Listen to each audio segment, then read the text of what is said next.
Okay, and a really quick overview of the build. I put like a longer, like 40-minute one where I just kind of explain everything. So I just want to do something real quick that people could go through and just be like, okay, that's how the build works. So we'll go over the gear real quick. You can kind of use anything you want. We have a lot of uniques going on right now because I haven't crafted too much just yet. When it comes to the uniques that make the build work really well, Transcendent Surging Knowledge. Quick overcap of it. The maximization chance, along with the mana on hit. Really powerful for a build. The other stuff is just bonus. Like you get the extra bonus poison damage every hit, more poison damage. And whenever you have poison area out, you do maximize damage, poison damage amplification, and damage taken decrease. That's why we use poison area. As for the rings and the belt, I mean, we're using Girth of Harm. You don't have to. You can almost craft something better if you wanted to. The Castor's Refraction is for the 15 crit rate it has on it. And the 3 hoops is mainly just for the stats that it has, just to read our stat thresholds. It also kind of goes pretty good with Spic as Regret, since you get double increased Zodiac stats, which just means the bonuses from your stuff like Strength, Dexterity, and Intelligence. So the barrier, the HP, the hit rate. Other part of the build that was pretty nice was the boots. You get 15% maximization chance at a perfect roll. Extra movement skills. So pretty cool. And the 50% movement speed amplification is the big one. It actually has movement speed on it, you just don't see it. Other than that, crafted a pair of gloves. If you're wanting to craft a pair of gloves, kind of my favorite, just poison damage on top with some attack speed if you can. Still trying to recraft these, of course. And then either go crit rate, maximize damage, or crit damage, whatever you can get with the attack speed amp. And then the legendary was a decent roll, and our ancient was a really, really good roll.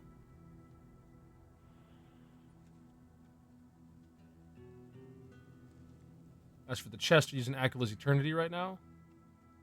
This is reason to use the Veil effect, Veil of Protection. And you also get the enhanced skill rune effect, which is pretty powerful. And of course, the immune to reflect damage. That's kind of why we're using it. Leo's End is what I picked for the final item. The gloves, the helmet. There's all sorts of really good Uber uniques you can go for. Since they're bound to the character you buy, you get them on. I just decided to go with the 3-year anniversary Leo's End. This character's gonna be bow the whole time. And then for crafting your bow, I have a few different bows. I like the Pierce count. This is amplified damage on different link runes we have, along with other abilities we have. And I like to get high attack, and then reroll the attack, the percentage. As high as you can get, and if you can get a percentage attack on here, with attack it'd be amazing. We didn't get that.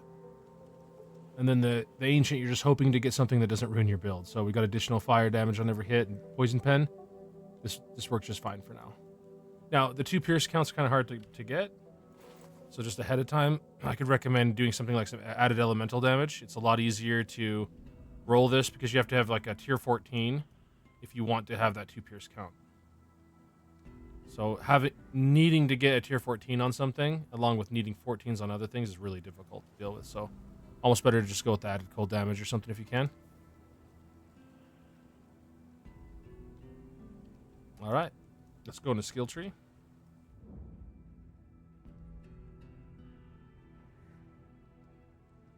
So for the skills, the main thing with the skill tree is you're doing your Ogre arrow, a shout with a movement skill, and then you need some way to get poison area up at all times. So what we did for that is I woken poison area for Verity, and then we attached chain hook to it with source. And what source does is just give the pain amp effect. And reduces everything's movement speed and everything when you chain it in. And the main thing is it's a spell that can activate a different spell, and it lets me use spell activation on hit here. So I'll show you that. That's what the chain links are going to look like. Um, Winding Wind is the only thing you don't really need. I switch that out with increased count or just anything else that can run on poison area. You can use whatever you want. Only things that really I think are required is just time acceleration, spell activation on hit, and area of effect, since you want to stand in it as much as possible. Next thing is the jump. So I'll show you what we're using for jump shout here. Pretty much just attaching whatever you can to jump, to trick shot. And then you're using a movement on attacking, making the skill go off when you use your movement skill here. Buff activation upon using movement skill. Pretty powerful. Reason why we use that is for the cooldown recovery. It cools down the skill even more and allows you to use it without having to go and spam the button over and over again. It's pretty nice. Only things I really like on my shout, things like I think the pain one would be good and whatnot, but just to make the shout last as long as possible and cool down really quick. The hush shout, lingering shout. And then if you want to, you can add other things like on here we've added a shout of power. For your movement skill, disarm and momentum are the two strongest, I think. And then if you have room, you can try to throw on time acceleration, anything like that. And then enhance effect affects my shout and my enhanced skill, so we just have that set up this way. Or it used to be set up that way. Okay, so now that's pretty much it for the skill tree. The Ogre links are right here. I think that Shadow Archer goes really good with it. If you want to have a skill effect fly off of it, go ahead. But with Shadow Archer, you're not able to do that. So Shadow Archer, Pierce Wound, Extract Energy, Poison, and then Deadly Poison Verity with Piercing. These are my favorite. So Pierce Wound with Verity, Deadly Poison Verity, and Piercing Source. Try to get as much pierce count as possible and much damage for our piercing. Extract Poison Energy is just really powerful if you look at all the benefits you get. It also increases your venom and your blind rate. And then the only thing you can kind of switch out is Mana Storm. So if you wanted to have a skill on effect happen, if you wanted to have anything else go on with the ability that's not just damage, just take Mana Storm out, throw that in. And then you'll see, once you start getting more Troms, and you unlock more of the tree, you can start adding more skills. So eventually you'll add something like a defense enhanced skill. I even added an additional movement skill to it. And just to kind of go over the whole skill tree really quickly, we showed you what Ogre Arrow was all about and how to do the chain, and then what to do with your jump. And then for your auras, I would recommend using Seal of Striking as your main aura. I woken this to be for Source so that it becomes a Rapid Seal. And that's just because I was trying it out, and we got a perfect awakening on Seal of Condensed Elements. So I just wanted to keep this one the way it was. So yeah, you're going to use any kind of attack seal that helps you out. A defensive seal. If you're going to use that chest I'm showing you, go ahead and use Veil of Protection. If not, you can throw that out of the build. You can use whatever shout you want here. I just think Shout of Provocation, because we're already a dodge build, the extra armor amp is really nice, and you get damage. And when you provoke the creatures, that helps you as well. That helps with actually tanking them. Even if you're not a tanky build, it stops them from using their abilities for a split second. It makes them start walking towards you a little bit, so pretty nice. Now, once you start unlocking more of the tree, once again, that's when you might want to set up like an extra movement skill. I'm using Sprint, so that we become immune to status effects. So every time I know this is up, I'm going to pop that, become immune to status effects, and then gain a massive amount of armor, element resist, and damage taken dampening. And this is for the really high-end maps, since they reduce your armor and everything by so much. All we're doing there is just cooling it down and having the duration go off as much as possible. So, highly recommend doing time acceleration and increased duration as two of your main runes that you're going to level up. I've even leveled up a second one here. Attached to a lot of skills and makes them cool down quicker, so it's really powerful. Marksman Verity is my favorite attack enhance for this build. The pierce count on it alone is powerful. Not to mention you're getting hit rate and projectile damage amp. And then if you want to enhance it even further, you can go with decreased duration. Decreased duration decreases the ability, but you get huge skill rune effect. Just so to give you kind of an example, it's got +4 pierce count with 231 projectile amp. When we throw that in, it goes up to 285 projectile amp with 5 pierce count. Same with this, 29% strike damage amp. Without it, 19%. 264, 270. Throw that on there, and then everything just ramps up massive. And that's pretty much it. Things like what we have here with Shout of Justice. This is just for convenience. You can throw this on whenever you want. Only thing that's really recommended, I think, is going to be Ogre Arrow. I really like Illusion Hook with Poison Area. You can activate this however you want. If you want to use some other skill, you can. I recommend Illusion Hook, since it gives so many benefits. And then we have our second setup where we're using a defensive skill here. That's pretty much all that you're seeing. Over here, Illusion Arrow. I think it's really powerful for putting any status effect up you want. We were using the electric setup. And now I'm just trying out some earth energy with knockback, just to see what I think about that. And the main thing with your Seal of Dodge is you're just looking for that 5% perfect dodge on the Awakening. It's pretty powerful just to have it activated. Now, one thing you can do is you can actually put more skills into the second tree here. And we went with Mist Totem just to get that extra hit rate dampening and critical rate dampening on the enemies around us. And I'm going to eventually use Shadow Terror here. And if you're going to use these, you're going to have to actually...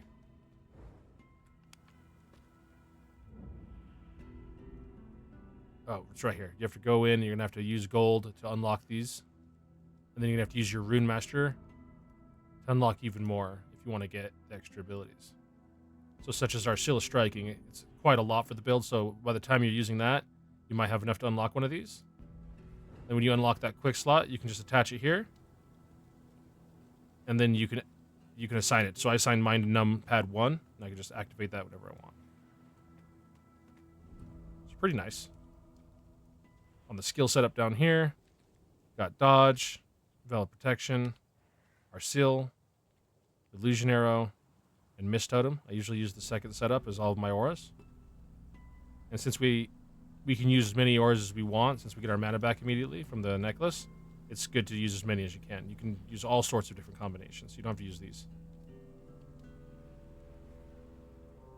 Alright, that's the main stuff for your skill tree.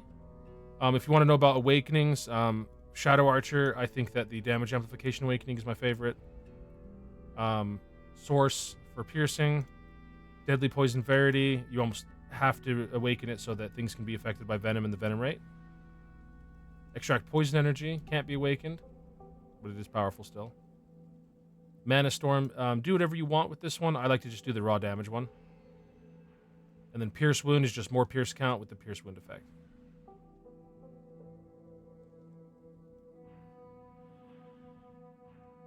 As for our skills up here, we have a Damage Amplification Rune for Ogre Arrow, Attack Seal Effect Rune for our Seal of Condensed Elements, and a random critical rune that actually rolled 20% skill rune cooldown recovery for a green rune. So I just added that to my Marksman, got that down to 8-second cooldown.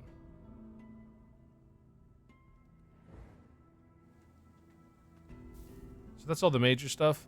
Just want doing a quick build video if we can, as quick as possible. So for relics, I think Sefdar is the main best one. It's really nice to have the extra chaos resist, and mental stimulation is really powerful. But I didn't have a good source of overpower yet, so still using this to activate overpower on my character. I don't mind having the enhanced HP as the rune here. If you go for a lot of physical damage, you can try to do the stun rate here. Help you with your stun a little bit. Went with Hamal mainly because we needed more dexterity earlier, and I was going to try out the poison, since we're doing poison. But in the end, I really like the stat increase, and it's helping me with my stats for now. So we'll use that and then move it back over to enhanced poison pen. And then Alyssa was just because I needed fire resist. And that's kind of what I recommend doing with your avatars here, is just getting the stuff that you need. Don't look at what everybody else is doing all the time, because you might see a lot of people using something like Mirazetti, and they're just doing the enhanced potion, buff potion effect. And if you don't need that, if you're not really just slamming a lot of enhanced potions, this isn't going to really help you a lot until late game when you have a lot. So focus more on just getting stats that are going to help you. Like if you're getting killed by reflect damage a lot, you can use this. You don't have to use what you see everybody using for a meta and whatnot. You can always switch these out. If you see when I go reset avatar, it's really not that expensive. It's like probably half a day of grinding at most for a player that's not used to the game, and a player that's used to the game could grind that out really quick. Aside from the relics there, let's go over the charms real quick. For charms, you're just looking to try to get as many damage, HP, critical, and perfect charms for me would be critical rate, maximize damage, and critical damage. So if you can just get this and try to get strike damage amp, or try to get maximization chance as your legendary. If you get crit, that's fine, but we're mainly going for maximization chance and strike damage amp. As for the authorities over here, I think that Castor, Leo, and Vesper are the three best. You're just getting projectile damage amp with Leo. Vesper's giving you the poison damage amp, and Castor's giving you just raw damage amp, along with a little bit of perfect dodge and whatnot. If you can throw another one in here, go for it. But these are the top three that you're going to go with, and you're going to get the highest. And then Zodiac Tree. This is going to be what I would recommend for if you're still trying to get into hard mode, or if you're still trying to do your build. And the reason why is because we have a lot of dampening. So things like group defense will be spec'd out of eventually, and I'll show you what to spec into. Things like this, where I'm not actually using this, but natural ignition, I needed the element damage dampening. That helps out a lot for me. And I also went into brilliant armor for the physical damage dampening as well. I just wanted a little bit more dampening just to live. Not something you're going to be using in softcore or whatnot, but it does help out a little bit in hardcore. So here, I'll just let you guys go over this tree real quick.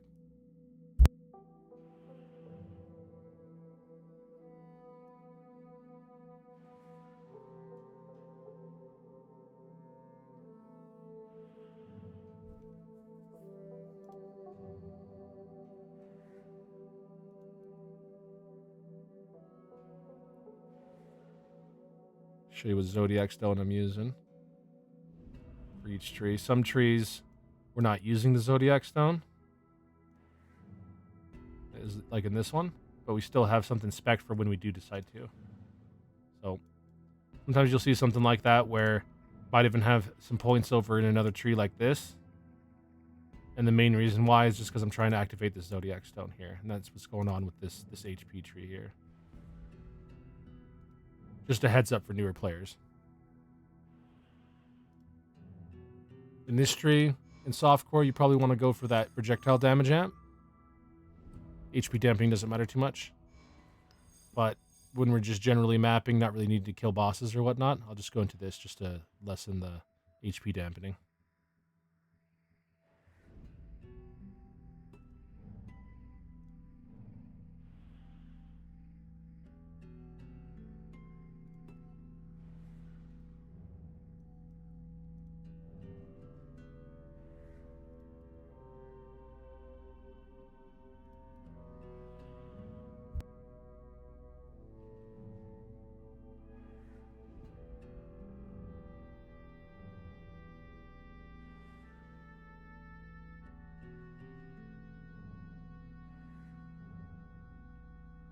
We take elaborate attack because the 10% critical chance here, unlike other critical chances, this is a flat. So no matter what map you go into or difficulty you go into, that 10% doesn't change. It'll just keep you at 10%.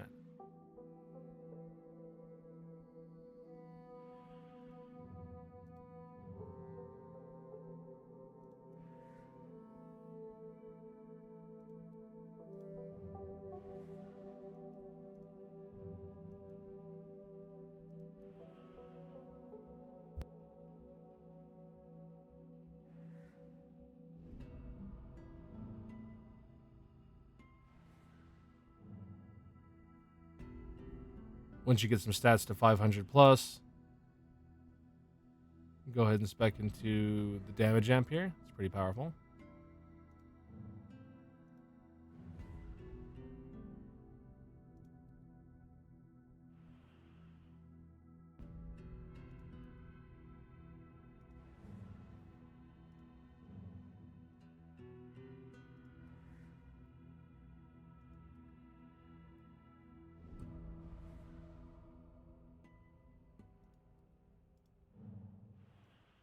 Final tree here.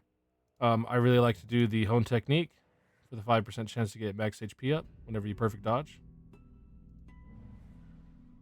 But you can spec into whatever you want here. If you need to have a rune cooldown faster, if you need to do some extra physical damage on hit,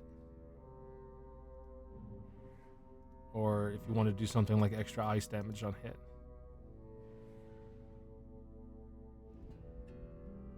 Tree works well for any of those. And then for the final tree over here, if you want to spec into it, I highly recommend, if you're sticking with just poison energy, just this maximize stuff down here is pretty powerful. You can go for the fixed max energy if you want. Or if you're trying to stack energies, then of course, for something like attack energy or whatnot, and since we're a crit build, you'd be going into the electricity one. Where is that one? This one? Yeah. And you'd spec into 50% lightning energy debuff effect. That way, whenever you get this, you're reducing the amount of crit rate you go down. So that could help you. As for the Zodiac, we've tried everything.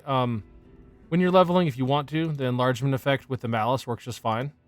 It clears the map pretty well. We tried the low life build, which works pretty well as well. But the problem with low life build is you kind of want to have some of the low life items that go with it that really make it really powerful. So if you don't have any items that say you need to be at 40% HP or below, don't worry about that tree just yet. And then this tree right here with the rapid release, it's not too bad.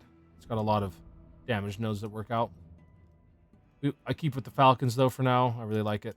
So here's the Falcons.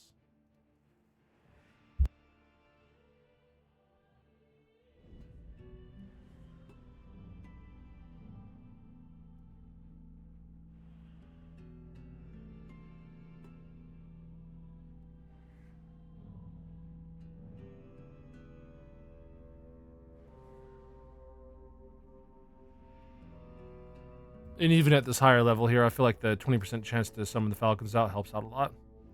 If you want, you can take these points, drop them over here, more HP, or even just some more damage.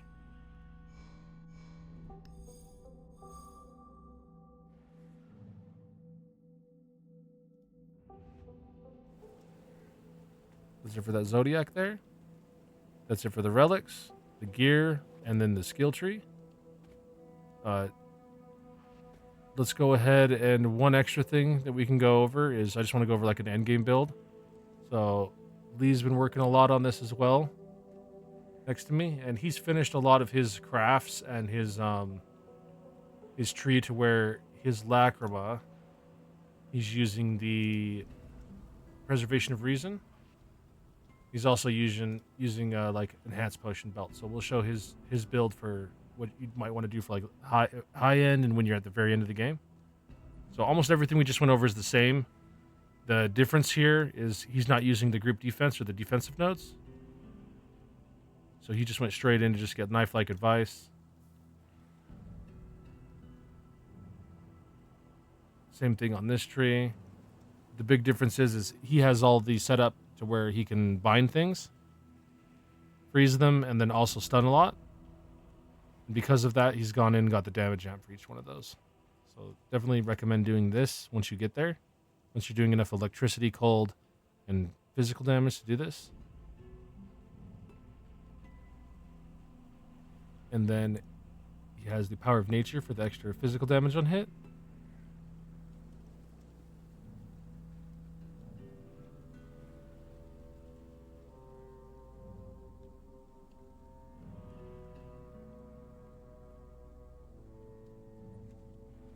So that's something that could be a little bit more when you're specking out of the damage reduction and you're looking where you want to go. Same with right here. We went with the damage amplification on his shout effects and his skill rune effects. Since his enhanced rune is kind of what, if you're getting that helmet in your build, that helmet's just entirely revolved around it.